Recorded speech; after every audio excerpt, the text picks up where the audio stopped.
المصطفى من لمقاصدنا واغفر لنا ما مضى يا واسع الكرم يا رب بالمصطفى بلغ مقاصدنا واغفر لنا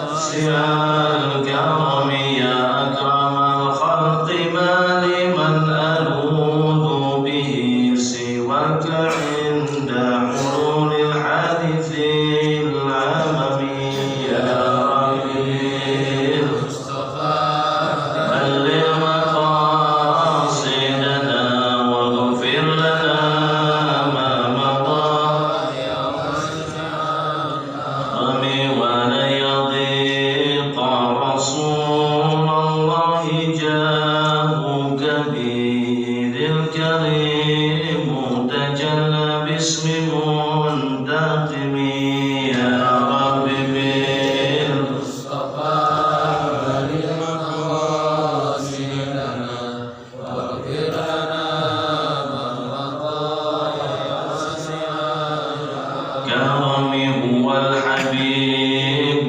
الذي ترجى شفاعته لكل هول من الأحوال مقتحم يا رب بالمصطفى بلغ مقاصدنا واغفر لنا ما مضى يا واسع الكرم. الفاتحة لنية الفتوح والمنقر والصلاة النصر وصلاة الجسد والروح وأن التعلم والتعليم والتذكر والتذكير والنفع والانتفاع والإفادة والاستفادة من كتاب الله وتنزل. الفاتحة.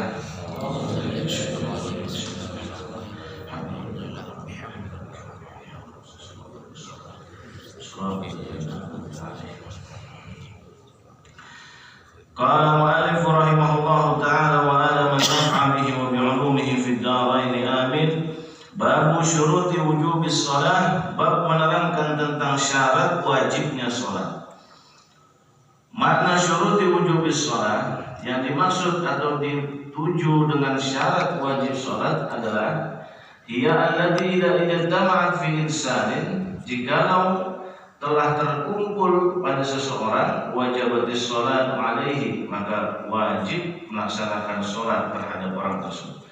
Wa hiya sittatun, dan ada 6. Jadi syarat wajib salat siapa orang yang terkumpul tercakup pada diri seseorang 6 ini, maka wajib melaksanakan salat. Pertama al-islamu, yaitu Islam.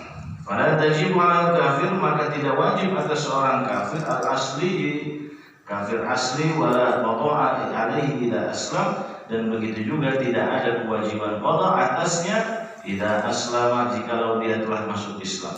Wa amal murtadu, adapun orang yang murtad, fa yajibu alaihi qada'u, maka wajib atasnya untuk melaksanakan qada ma tarakahu athna riddatihi, selama dia meninggalkan itu dalam keadaan murtadnya. Idza raja'a ila Islam, jikalau dia kembali kepada Islam. Wa dzalika taghridun alaihi, dan itu pelajaran yang besar, peringatan yang keras untuknya. Jadi kalau ada orang murtad, ya, naudzubillah min dzalik, kalau kita selama 17 tahun Islam, kemudian kita murtad 20 tahun balik, 3 tahun berarti di luar Islam, maka 3 tahun kita harus qada, ya, taghridun dzalik, maka itu sebagai pelajaran, ya, atau kecaman keras untuknya, pelajaran besar buat naudzubillah min dzalik orang muda. Tapi kalau orang yang dulunya dari mulai awalnya belum masuk Islam, kemudian dia masuk Islam, maka tidak ada wajib qada baginya. Jadi pertama Islam. Alhamdulillah kita diberikan nikmat Islam. Islam nikmat paling besar buat kita, iman wal Islam. Selain nikmat daripada dua itu, nikmat kecil, ya. Punya harta banyak, nikmat kecil, ya. Punya istri bini cantik, nikmat kecil, ya. Anak soleh soleha, itu nikmat yang berikutnya, ya. Punya mobil, punya harta, ya. Punya apa lagi, pangkat jabatan, ya. Punya kekuasaan, itu nikmat kecil. Nikmat yang besar apa? iman wal Islam. Itu nikmat paling besar. Ya, karena nanti kita mungkin belum merasa di sini. Nanti ketika yaumul qiyamah atau lagi nanti ketika dihadapkan dengan Allah Subhanahu wa taala, kita akan baru merasa betapa besarnya nikmat iman dan Islam itu. Mahal, ya, mahal rasa nikmat iman Islam. Nah, yang kedua, syarat yang kedua adalah al-bulugh, nyampai balik. Orang tersebut telah berusia balik, fala tajibu ala sobi, maka tidak wajib sholat atas anak kecil walau mumayyizan, walaupun anak kecil itu sudah bisa membedakan yang mana yang baik, yang mana yang buruk, walau mumayyiz. Wa yakunul bulughu bi ihda thalathati alamat, adapun umur balik itu bisa dicirikan dengan salah satu tanda ini, 3 tanda ini. Nah, jadi mumayyiz sama sobi, kadang begini Pak, ada orang sobi, ya, dia udah mumayyiz, ya. Jadi kan kalau sobi rata-rata belum mumayyiz, belum tamyiz, tapi ada orang sobi udah tamyiz. Seperti siapa? Sayyidah Aisyah. Ya, Sayyidah Aisyah itu lebih dulu tamyiznya itu. Ya. Jadi ada orang balik, ya, dan dibalik lagi. Ada orang yang sudah balik tapi belum tamyiz, ada tuh. Di rata-rata kita aja. Ya. Udah balik kita, umur udah tua tapi belum bisa bedain mana yang baik, mana yang buruk. Tapi ada orang yang udah tamyiz belum balik. Ada. Para sahabat Nabi banyak yang begitu. Ya, anak yang kecil-kecil, Sayyidina Anas, ya, Abu Hurairah, ya, yang kecil-kecil banyak. Abdullah bin Abbas. Nah, itu udah tamyiz walaupun belum balik. Nah, ini khawatirnya kita sekarang ini adalah balik tapi belum tamyiz. Ya. Ya, ini balik belum tamyiz. Ini repotnya gitu nih.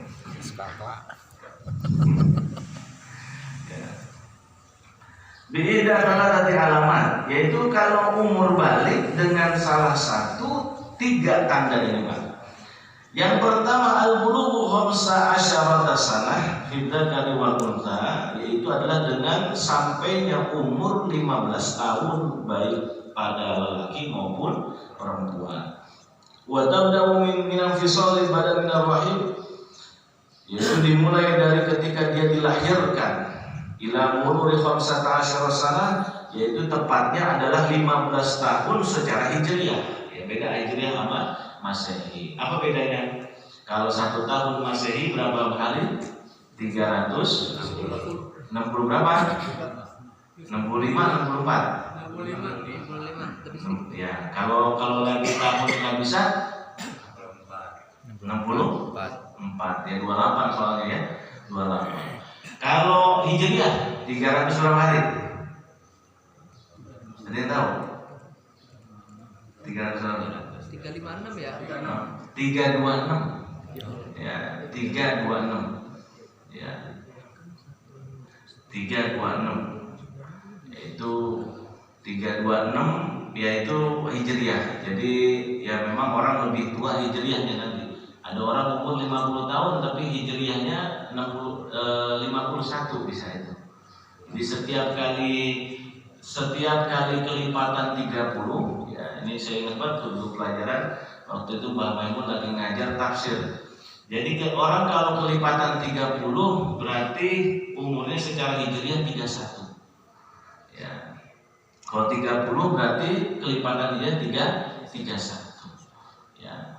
Nah, maka 30, 31, kalau 60 berarti umur dia udah 62. Makanya jangan seneng dulu umur 60 masih 3 tahun lagi, setahun lagi. Setahun lagi Pak. 60 itu kan Masehinya ya, kalau hijriahnya 62. Maka hijriahnya 62 berarti tinggal berapa tuh? Setahun lagi. Ya, menghadap Allah ya, bentar lagi. Rata-rata umur umatnya nanti 60 tahun sampai 70 tahun. Ya itu. Kalau 90 berarti 93. Jadi kelipatannya kalau setiap orang umur 30 tahun dalam segi Masehi pasti hijriahnya 31. Itu hitung-hitungan. Nah, kemudian cara yang pertama tadi itu dengan melihat salah satu tandanya. Tanda yang pertama, ketika seseorang sudah berumur 15 tahun, belum mimpi basah, belum dapat darah haid seorang perempuan, maka otomatis telah diputuskan dia sudah balik. Ya, walaupun belum mimpi basah, walaupun belum ya, haid. Nah. Yang kedua al-ihtilam. Yang kedua adalah dengan al-ihtilam fil dzakari wal untha, mimpi basah baik laki-laki maupun perempuan. Nah, ini kalau mimpi basah laki-laki kita paham dah, tapi kalau perempuan kita tanya bini kita ya, masing-masing kita tanya. Kita ngerti juga nih kalau perempuan mimpi basahnya bagaimana. Tapi kalau dalam kitab kuning, dalam kitab fikih, baik laki-laki maupun perempuan itu juga mimpi basah. Maka ketika mimpi basah walaupun di bawah umur 15 tahun, 12, 13, dia telah ditetapkan bahwa dia sudah akil balik. Yang ketiga al-haidu fil untha, yaitu haid ya, khusus bagi perempuan litis isinin qamariyatan takribiyatan kama taqaddama fi babil haid. Biasanya umur 9 tahun nih Pak ya, di dalam kitab sini dikatakan umur 9 tahun. 9 tahunnya 9 tahun hijriah. Biasanya 9 tahun udah haid, udah datang ya. Tapi kalau anak kita mungkin yang udah pada dewasa punya anak perempuan, sekarang zaman sekarang malah makin cepat katanya ya, betul Pak ya? Lebih cepat katanya, umur 8 tahun mungkin 8 tahun jalan 9 udah haid, betul ya? Hah? 10? Di atas 10. Oh berarti di dalam kitab ini paling biasanya itu 9 tahun. Umur perempuan 9 tahun udah haid. Ya, umur 9 tahun udah haid. Jadi gitu 9 tahun hijriah. Berarti kan kalau Masehi 9 tahun kurang, 8 tahun jalan. Gitu ya. Kita kan lebih apal kalender Masehi ketimbang hijriah. Coba saya mau tanya, ada yang tahu di sini, ada yang apal lahirnya hijriahnya hari apa? Tanggal berapa? Ora blank. Ya, kalau Masehi itu mah tahu kan? Tapi kalau hijriahnya ada yang tahu? Hijriahnya. Kalau Ustaz Agus mungkin tahu hijriahnya. Waktu lahir tanggal berapa hijriah? Ada aja?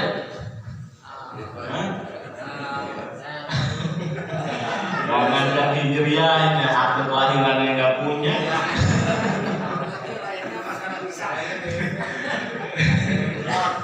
Sekarang akte kelahiran kalau orang sekarang kayak bisa tanya Supandi, mungkin akte kelahiran juga nggak ada itu. Nggak ada ya. Ada Ustaz. Ada anak saya. Nggak ada tuh. Kita mau nanya konfirm ke ibu kita udah nggak ada. Ada juga dulu hitungannya begini. Misal akhir Kamis Pon katanya gitu. Iya. Pon pagi gitu. Pagi gitu ya. Pagi Kliwon. Iya. Ada. Dikasih tahu sama orang tua, kamu lahir hari ini Pon katanya. Pokoknya kamu itu lahir pas lagi musim hujan, pantesan meriang mulu. Katanya begitu. Jadi hijriahnya coba diterka Pak, hijriahnya Pak. Kalau masih punya orang tua mungkin masih bisa dikonfirm ke orang tua kita ya. Atau sekarang ya kalau mau bisa dapat itu ya, terutama tanya sama ahli ilmu falak tuh. Itu bisa ya. Insya Allah bisa. Mundur maju bisa. Mundur 1000 tahun bisa, maju 1000 tahun bisa. Tuh. Itu hebatnya orang ahli falak. Makanya tanya. Jadi kalau ketemu sama orang ahli falak, boleh Pak Ustaz, Pak Kiai, saya mohon tolong saya umur atau kelahiran tahun 69. Ya, lahir pas tepat 20 Mei saumpama. Nah, itu bertepatan hijriahnya tanggal berapa Ustaz? Gitu. Nah, itu tanya sama yang ahli falak. Ketemu Pak? Ya, ketemu. Kalau masih ketemu. Jadi itu enaknya kalau nanya sama Kiai Ustaz, kalau nanya sama dukun lewat aja. Kalau nanya sama dukun, Bapak lahir hari apa? Senin doang. Loh, kok Senin doang? kata pasiennya gitu, lo kok pas Senin doang Pak? Ya iya, saya ini lahir Senin dan Kamis 2 kali. Mati lahir-lahir tadi kalau gitu. Pantesan jadi paranormal, kita makan orang normal kan gitu. Habis paranormal sama sulap merah. Dibongkar-bongkarin tobat gitu. Ya, banyak di Indonesia yang begitu udah kacau ya. Sekarang ini udah banyak musim-musimnya dukun ya, dukun dan sahir, ya, penyihir. Nah ini habis ya, bagus itu, saya suka itu. Kenapa? Biar supaya jadi jangan bawa-bawa agama. Sekali lagi jangan bawa-bawa agama. Sayang agama dibawa-bawa ke hal-hal yang seperti itu. Ya, yang ada malah bukan kita makin pintar di agama, makin dibego-begoin kita ini. Ya, alhamdulillah Bapak-bapak yang dimuliakan oleh Allah Subhanahu wa taala, 3 itulah ya, kembali lagi 3 itu menjadi salah satu alamat tanda bahwasanya seseorang sudah akil balik. Jadi apa syarat orang wajib sholat? 1 Islam, 2 akil balik, 3 akal, al-aqlu ya, punya akal sehat. Tamyizu ya, yang dimaksud dengan punya akal sehat itu apa? Ya tamyiz. Lagi-lagi tamyiz dijelaskan dalam fikih ini jarang dikupas ini masalah tamyiz ini. Kupas secara dalam jarang. Orang hanya menerangkan ya tamyiz. Ya memang kalau dijelaskan nanti runtut-runtutannya ke kita memang. Tapi ya kita hanya mengerti aja lah dikit tamyiz ya, membedakan mana yang baik, mana yang buruk. Pada tajibu al-majnun, maka tidak wajib atas orang gila, orang yang hilang akalnya, wasobi dan orang sobi, anak kecil, ghairul mumayyiz, yang bukan tamyiz, ya, yang bukan tamyiz. Wal mughma alaihim, ya, orang pingsan, begitu juga. Wala qada alaihim, maka tidak ada qada bagi mereka. Ya, jadi sholat itu luar biasa Pak. Ya, saking wajibnya, ya, sampai ada namanya sholatul khauf, nanti itu di belakang, paling belakang, berarti sholat dalam keadaan benar-benar genting, ya, benar-benar genting. Jadi kalau kita nggak mampu berdiri dari kondisi kita aja, nggak mampu berdiri duduk nggak mampu berbaring nggak mampu, syarat tidur nggak mampu, isyarat nggak mampu pakai hati nggak mampu, itu kondisi kita. Kalau kondisi sekitar gimana? Kita lagi di pesawat tetap harus sholat, kita lagi di kereta tetap harus sholat. Jangan sampai nanti salah kaprah nih, berangkat umroh di pesawat nggak sholat. Ada nggak gitu? Umrohnya sunnah, sholatnya wajib. Masya Allah, ketukar-tukar. Berangkat ziarah, ya, ziarah pakai bis, berangkat ziarahnya sunnah, sholatnya wajib, nggak sholat. Nah tuh, makanya tuh jelas ya Pak. Ya, hati-hati. Kita diajar itu kondisi kita dari mulai ini tetap sholat. Ya, dari mulai sehat sampai setengah sakit benar-benar sakit. Ya, sakitnya tuh di sini ya, sampai sakit semuanya. Sholatnya wajib. Kondisinya lagi di sawah tetap sholat. Apalagi itu mohon maaf, kalau di pedalaman itu kan sawah hektaran doang. Waduh, pulang ke rumah itu jalan kaki setapak. Pengen sholat maghrib, asar asar. Aduh nantilah nanggung nyampe rumah, pas saya nyampe rumah udah mau maghrib. beduk. Ya, nggak ada ini, nggak ada apa sih namanya? Kayak gazebo gitu kan, balai itu nggak ada. Gubuk. Kalau syukur ada, tapi ada yang nggak ada. Pokoknya hamparan semuanya pesawat. Ya, nah itu gimana tuh? Keadaan begitu tetap wajib sholat. Terus apa lagi? Lagi kebakaran sholat, lagi gempa sholat. Orang jamaah Allahu Akbar, gempa, kabur nih, bubar nih, ya. Itu sholat itu, lanjutkan sholatnya. Karena tata caranya itu syiddatul khauf. Jangan kemudian dibatalin. Apalagi orang yang tetap khusyuk, pura-pura khusyuk, padahal dalam hati belum juga itu. Tetap aja di situ. Malah orang yang keluarnya punya ilmu. Asal kita tahu, Yang keluar yang punya ilmu, asal diterusin ya sholatnya. Tapi kalau nggak diterusin berarti nggak punya ilmu juga, sama aja. Ya. Kebakaran begitu, tsunami, lagi tsunami, kadang tsunami, entah nanti ada tsunami susulan, nah itu juga tetap sholat. Lagi perang sekalipun, ada namanya sholat Shiddatul Khauf, ada 16 cara itu. Ya, 2 menghadap kiblat, 2 lagi kalau musuh tidak menghadap kiblat, 2 kalau musuh di depan kita, artinya menghadap kiblat, 2 lagi musuh di arah selain kiblat. 2 setiap satunya, berarti 4 tuh ya, 4 cara. Dari 4 satunya menjadi 4 cara lagi, jadi 4 kali 4 16. Semuanya dilakukan oleh Rasulullah SAW. 16. Nah itu peperangan bukan hanya peperangan saja. Nah Shiddatul Khauf, ada kita lagi bawa tas nih Pak, bawa tas sholat di Masjid Istiqlal, bawa tas ini Pak, sholat. Wow, diambil sama orang, kejar. Sholatnya nggak batal itu, kejar. Bukan berarti pura-pura khusyuk di dalam hati, ya Allah kita semua lagi. Mana di situ dokumen semua lagi. Kejar Pak, kejar. Cuma jangan banyak ngomong, kejar itu, ambil itu kasih. Nah, sholatnya dilanjutin, bagaimana? Nanti kita belajar itu ya, kita belajar. Nanti kita belajar tata cara begitu. Ada cara, bukan sholat dibatalin. Kecuali kalau udah teriak-teriak, maling, nah itu batal nih. Ya. Makanya awas, ibadah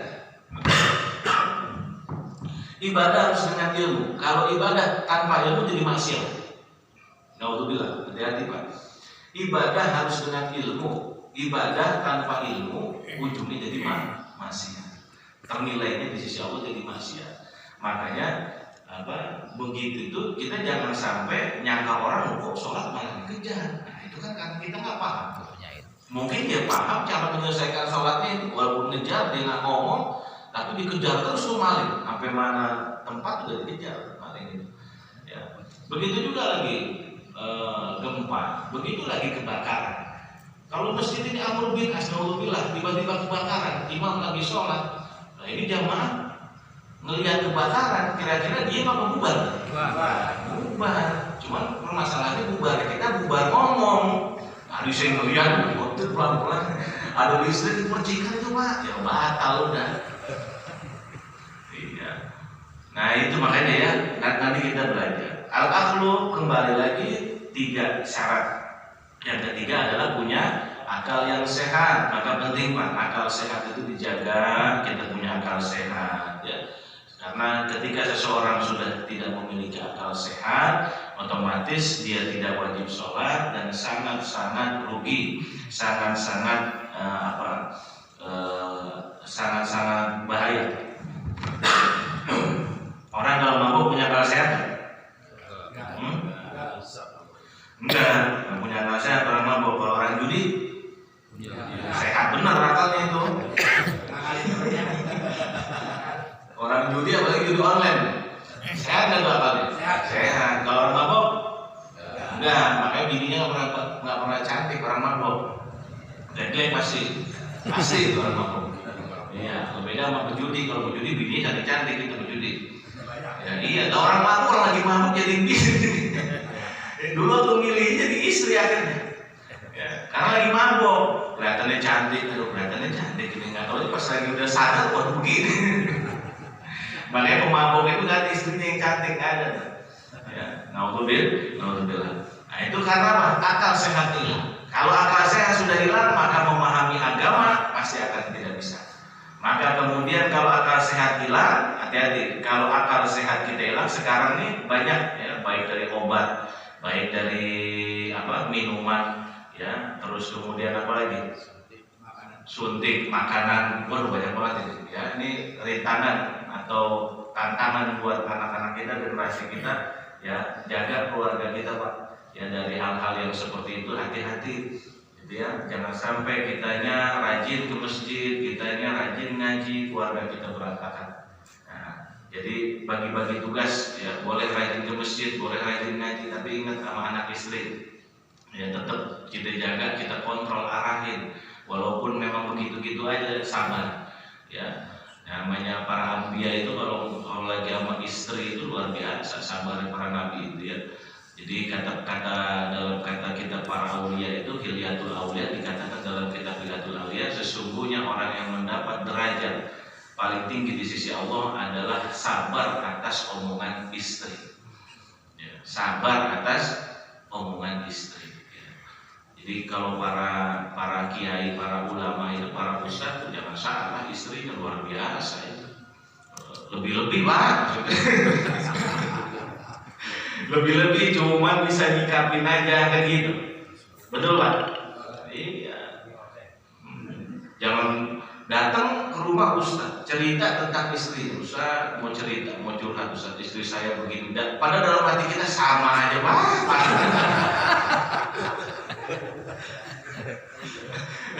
Cuma kita kan cerita aja mas itu. 11-12. Memang begitu. Perempuan memang begitu. Jadi buat ladang pahala buat kita. Ya, omongannya, ya, bikin nyakitin hati. Memang begitu. Memang dibuat ladang pahala begitu.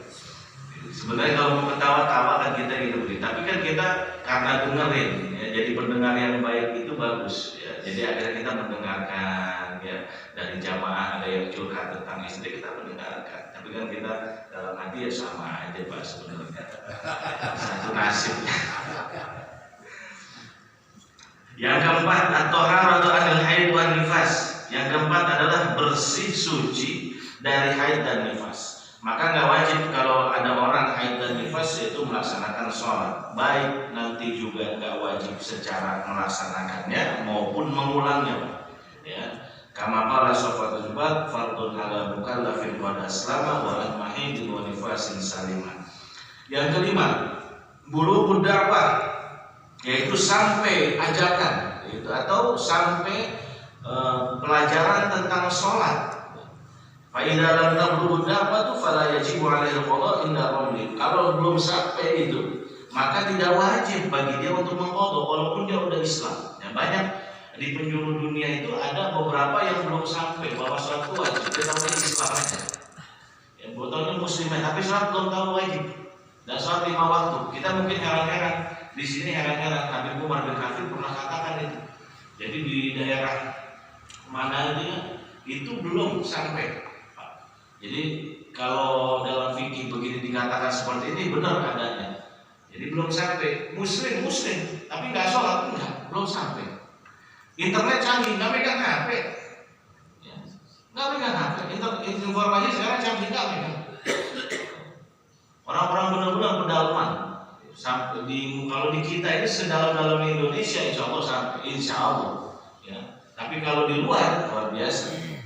Ya. Ada yang belum sampai. Jadi Islam sudah tahu dia bahwa Rabb adalah Allah. Nah ini bahayanya kita sekarang ini. Kebanyakan para mubalik ya kepada orang jamaah, baik jamaah maupun yang belum memeluk agama Islam langsung mengenalkan Allah. Nah ini bedanya metode kita dengan para anbiya. Kalau para nabi itu adalah kenalkan dulu Rabb baru Allah. Dasar. Ya. Apa bedanya Rabb sama Allah? Kalau Rabb adalah tugas-tugasnya dulu. Siapa sebenarnya Tuhan kita? Pengatur, pemelihara, penjaga kan gitu. Diberikan satu pemikiran, diberikan satu pelajaran. Ya kalau nggak ada yang ngatur ini kemudian siapa? Jangan masuk ke Allah aja. Kalau kita kan Allah langsung. Kalau para anbiya enggak. Makanya dikatakan iqra bismi rabbikal ladzi khalaq. Pertama, bukan iqra bismillahil khalaq. Bukan. Ya, iqra bismi rabbikal ladzi khalaq. Lihat ayat-ayat dalam Al-Quran. Kalau sudah bahasa ya ayyuhan nasu, pasti Rabbakum. Gak mungkin ya ayyuhan nasu taqullah.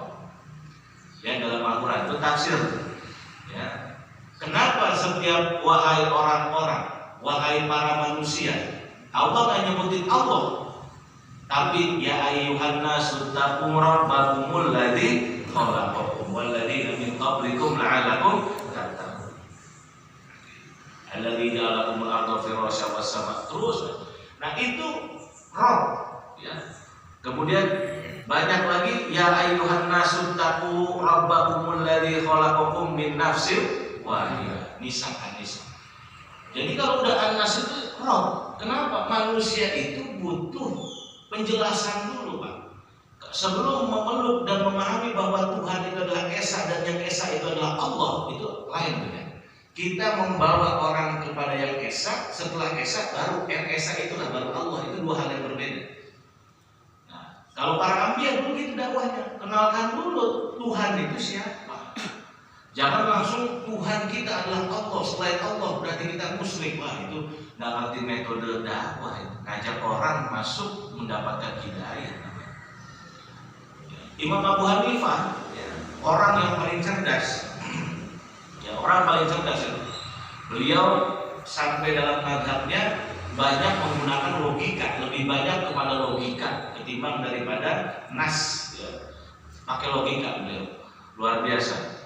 Beliau pernah diadu, pernah saya cerita, udah pernah cerita belum ya? Diadu, ditantang sama orang ateis, ya, di dalam kitab Syiarul A'lamin Nubala. Ya. Diadu tantang sama orang ateis punya Tuhan ya? Nggak punya ya? Tapi sesembahan punya ya? Sesembahan ada, Tuhan nggak punya. Ya, ditantang tuh sama orang ateis itu, katanya gini, wahai imam, kalau benar di alam semesta ini ada Tuhan, besok saya tantang kamu datang ke tempat ini untuk berdebat kita bersama. Kalau saya kalah, saya masuk Islam. Tapi kalau kamu kalah, maka kamu harus masuk ke agama saya. Siap? Siap. Ayo begitu. Nah, kita belum begitu kan, belum kan? Baru dakwah sama-sama Muslim. Ya. Nah, akhirnya besoknya ditungguin sama orang-orang ateis tuh. Udah gitu yang nungguin ini, yang mau berdebat dengan beliau bukan orang-orang yang awamnya, orang-orang pembesarnya. Ditunggu jam 1, jam 2 belum datang juga, jam 3 belum datang, jam 4 belum datang juga. Kata pembesar ateis, baik, ternyata orang Islam itu lemah. Gitu. Baik, ternyata kita menang. Kita tunggu waktu setengah jam lagi. Kalau Imam Abu Hanifah itu namanya Nu'man. Kalau Imam Abu Hanifah belum sampai, maka kita putuskan bahwa perdebatan ini kita yang memenangkan. Ya. Tiba-tiba Imam Abu Hanifah dari jarak jauh lari, ya, saking pengen buru-burunya sambil bawa kitab-kitab, kemudian tergesa-gesa, ngos-ngosan. Tahan dulu, kata Imam Abu Hanifah. Saya datang, saya sampai. Kemana saja kau? Kata orang-orang pembesar. Ditungguin dari jam 1 nggak ada, jam 2 nggak ada. Ini hampir aja udah mau menang. Begini Pak, dengerin cerita saya sedikit. Nah, ceritanya sama Imam Abu Hanifah. Saya mau ke sini, ke desa Bapak ini harus lewatin sungai. Tadi saya udah nyampe, sebenarnya di sungai jam 12 udah nyampe. Tapi nggak ada perahu untuk saya nyebrang sungai itu. Tiba-tiba angin kenceng. Habis angin kenceng, pohon kelapa jatuh ke kali, ke sungai. Setelah itu kelapa itu terbelah jadi banyak. Dari itu merajut semuanya jadi satu menjadi perahu. Kemudian saya baru bisa jalan itu yang namanya melewati sungai. Kata orang ateis apa? Kata Abu Hanifah, kamu bohong Abu Hanifah. Loh kenapa bohong? Nggak mungkin begitu. Namanya bikin perahu itu tidak ada orangnya, kata orang ateis. Pohon jatuh terbagi menjadi beberapa bagian, setelah itu gabung nyatu jadi perahu. Nggak mungkin itu, kata orang ateis. Akhirnya kata Imam Abu Hanifah, kau katakan itu nggak mungkin, bagaimana alam semesta ini? Itu kenalin dulu sama rohnya. Jangan beda. Langsung debat itu. Iya, itu langsung debat. Bagaimana dengan alam semesta? Bumi ini yang berputar pada rotasinya, tidak bertabrakan dengan bintang. Oh, Imam Abu Hanifah langsung begitu. Itu langsung debat sudah. Nah, disitulah. Jadi kenalkan dulu terhadap Rob, baru kemudian nanti dia yakin bahwasanya Rob itu adalah Maha Esa, Esa itu adalah Allah Subhanahu wa Ta'ala. Gitu ya. Jadi jangan sembarangan. Yang keenam, yang terakhir adalah salamatul khawas, yaitu sehat panca indranya. Fala tajibu ala man khuliqa a'ma, maka tidak wajib atas orang yang telah diciptakan dalam keadaan buta, al-asom, dan juga kemudian tuli, walau natiqan, walaupun dia bisa bersuara, dia bisa bicara. Walau qadara alaihi la ruddat ilaihi hawas. Dan juga tidak diwajibkan mengqadha, mengulang jika telah dikembalikan panca inderanya itu. Artinya ada orang yang memang tuli saja ya, tapi bisa melihat, ada orang bisa melihat, tidak bisa melihat, terus kemudian tidak bisa mendengar, tuli ada. Yang menjadi masalah dua-duanya, Pak. Tuli buta, ada nggak? Kita ketemu orang gitu. Langka Pak, itu langka. Jarang, langka. Tuli buta. Orang buta ingatannya kuat. Orang buta. Kelebihan orang buta ini jangan sampai kita ngecilin, meremehkan orang buta. Orang buta tuh ingatannya lebih kuat ketimbang orang yang melihat. Satu yang nggak melihat yang aneh-aneh, ya, yang haram-haram dan. Yang kedua emang dia itu karena ngingetin suara orang, ya, tahu ini, oh ini Pak Haji Suparli, oh ini Ustaz Romdoni, oh ini Pak Herman. Itu dari suara. Jadi ketika suara didengerin kuping, ini otaknya jalan, terus ngasah. Ya, maka semakin diasah semakin tajam ingatannya. Satu itu. Yang kedua dengerin suara orang itu, jadi tahu ini orang dari suara. Ya. Kedua adalah ngingetin jalan orang buta.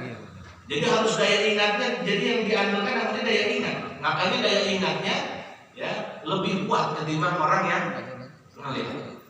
Nah, nanti ingetin jalan. Ingetin. Yang ketiga ingetin uang. Ini kalau uang begini, ini uang begini, oh ini berarti 20.000. Itu orang buta. Ya, jadi daya ingatnya lebih kuat. Makanya orang buta ngapalin Quran lebih cepat ketimbang daripada orang yang melihat. Ya, jangan remehin Pak orang buta. Nah ada orang tuli, melihat dengan mata. Ya, itu malah agak kurang. Ya, kurang apa? Kurang ingatannya. Kebalikannya itu, kurang ingatan. Nah ada Allah yang Allah ciptakan orang, Allah lahirkan di muka bumi ini dalam keadaan buta plus tuli. Maka orang yang begini ini tidak wajib untuk sholat. Ayo gimana coba kasih tahu dia? Saya mau tanya. Ngasih tahu dia biar supaya bisa sholat gitu, bahwa dia udah Islam ini, Islam turunan soalnya. Ya, terus ngasih tahu tentang sholat gimana tuh dia? Buta tuli gimana ya? Yang bisa saya kasih gocap apa ada? Pada rojak bisa nggak? Saya kasih 100.000 lah. Buat ada rojak mah. Buta tuli. Aduh susah banget. Susah. Udah kita bisa bayangin. Gak usah bayangin dia. Walaupun dia masih bisa bicara. Jadi bisa bicara, buta tuli tak bisa bicara. Apalagi udah buta tuli nggak bisa bicara. La haula wala quwata illa billah. Wa'fu anna waghfir lana, kalau begitu deh. Wa'fu anna waghfir lana warhamna. Wala qadwa. Jadi ketika kita dilahirkan dalam keadaan seperti itu, kemudian dikembalikan, oh bisa melihat, ada yang donor, oh bisa mendengar lagi, mukjizat Allah. Enggak wajib untuk dikodok. Jadi kalau seumpama selamat, kita semua bisa melihat, alhamdulillah. Kedua kita semua bisa mendengar, alhamdulillah. Berarti kita wajib sholat. Jadi 6 itu Pak, saya ulangi lagi. Pertama adalah Islam, kedua adalah akil balik, ketiga akal sehat, keempat suci dari haid dan nifas, kelima tidak sampainya dakwah, ya artinya ajaran wajib sholat kepada orang tersebut. Yang keenam salamatul khawas, yaitu selamat panca indera kita, sehat panca indera kita, komplit, bisa lihat, bisa mendengar. Itu aja dulu Pak, ada 6 ya. Mungkin ada yang mau ditanyakan, ada yang belum paham, mangga silakan kalau ada yang mau tanya.